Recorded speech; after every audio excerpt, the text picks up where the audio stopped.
Hello students, Anita Chauhan एक बार फिर आपका अपने YouTube channel goodwill learners classes में स्वागत करती है। आज का हमारा टॉपिक है ऊर्ध्वपातन।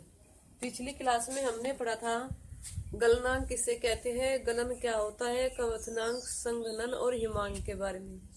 आज हम पढ़ेंगे ऊर्ध्वपातन और वाष्पीकरण क्या होते हैं। ऊर्ध्वपातन क्या होते हैं? ऊर्ध्वपातन में कुछ ठोस पदार्थ ऐसे होते हैं, अगर हम उन्हें गर्म करें तो वे बिना द्रवावस्था में आए सीधे वाष्प में बदल जाते हैं। ऊर्ध्वपातन क्या होते हैं? कुछ ठोस पदार्थ ऐसे होते हैं जो गर्म करने पर बिना द्रव अवस्था में आए सीधे गैसीय अवस्था में बदल जाते हैं। तो ये प्रक्रिया क्या कहलाती है? ऊर्ध्वपातन। और ऊर्ध्वपातन के कुछ एग्जाम्पल है, जैसे कपूर हो गया, नौसादर हो गया। ये क्या है? ऊर्ध्वपातन की प्रक्रिया प्रदर्शित करते हैं। यानी कि अगर हम कपूर को गर्म करेंगे तो वो बिना द्रव अवस्था में आए कहीं में बदल जाएगी, गैस अवस्था में। उसके बाद आता है वाष्पीकरण क्या होता है। वाष्पीकरण क्या होता है? एक होता है कवथन और एक होता है वाष्पीकरण। वाष्पीकरण में द्रव से गैस में बदलते हैं और कवथन में भी क्या होता है? द्रव से गैस में बदलते हैं। लेकिन थोड़ा सा डिफरेंस है इसमें। कवथन में तो क्या होता है, जब किसी द्रव पदार्थ को गर्म किया जाता है तो वह गैस अवस्था में बदल जाता है, यानी कि गर्म करने के बाद। और फिर उसके बाद था कवथनांक। कवथनांक में क्या था? वह निश्चित ताप जिस पर द्रव उबलने लगता है या वाष्प अवस्था में बदलने लगता है। इसमें भी होगा तो गर्म है, लेकिन इसमें गर्म करने की आवश्यकता नहीं होती। इसमें क्या होगा कि जब किसी द्रव को वायु में खुला रख दिया, जब किसी द्रव को वायु में खुला रख दिया तो वह धीरे धीरे गैस अवस्था में परिवर्तित होकर वायुमंडल में मिल जाता है। और उसमें जो कवथनांक होता है उसमें धीरे धीरे प्रक्रिया ना होकर क्या होती, तेजी से होती। बदलेंगे तो द्रव से वाष्प में ही, लेकिन उसमें ताप क्या, यानी कि एक निश्चित तापमान होता है। इसमें कोई निश्चित तापमान नहीं होता, यानी कि जो वाष्पीकरण की प्रक्रिया है वो किसी भी ताप पर हो जाती है। ठीक है। तो वाष्पीकरण क्या होगा कि जब किसी द्रव को वायु में खुला रख दिया जाता है तो वह धीरे धीरे गैस अवस्था में परिवर्तित होकर वायुमंडल में मिल जाता है। प्रत्येक द्रव का सामान्य ताप पर धीरे धीरे गैस अवस्था में परिवर्तित होना। प्रत्येक द्रव का सामान्य ताप पर धीरे धीरे गैस अवस्था में परिवर्तित होना क्या कहलाता है? वाष्पन। क्या कहलाता है? वाष्पन।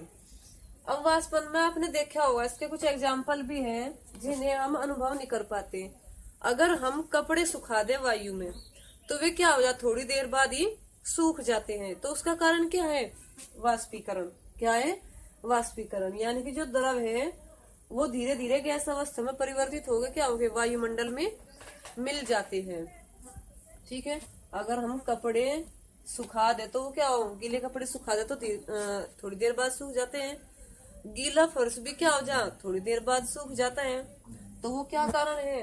वाष्पीकरण। ठीक है। अब आता है वाष्पीकरण और कवथनांक में अंतर, यानी कि वाष्पन और कवथन में अंतर। जो वाष्पन की प्रक्रिया होती है वो क्या हो, धीरे धीरे होती है। वाष्पन की प्रक्रिया क्या होती है? धीरे धीरे। लेकिन कवथन की प्रक्रिया तेजी से होती है। नंबर 2, वाष्पीकरण जो है किसी भी ताप पर हो जाता है, लेकिन जो कवथनांक यानी कवथन है वो एक निश्चित तापमान पर होता है। दो अंतर होगी।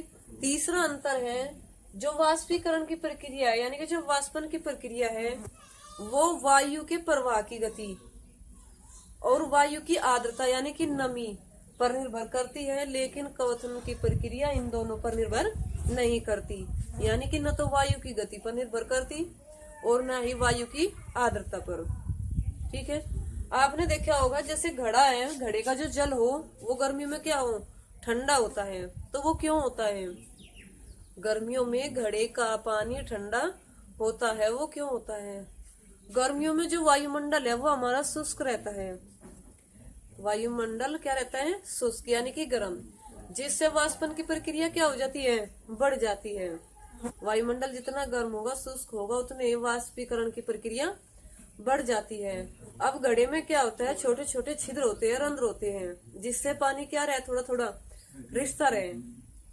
ठीक है, तो घड़ा क्या करे, वाष्पन के लिए जल से उष्मा लेता रहता है।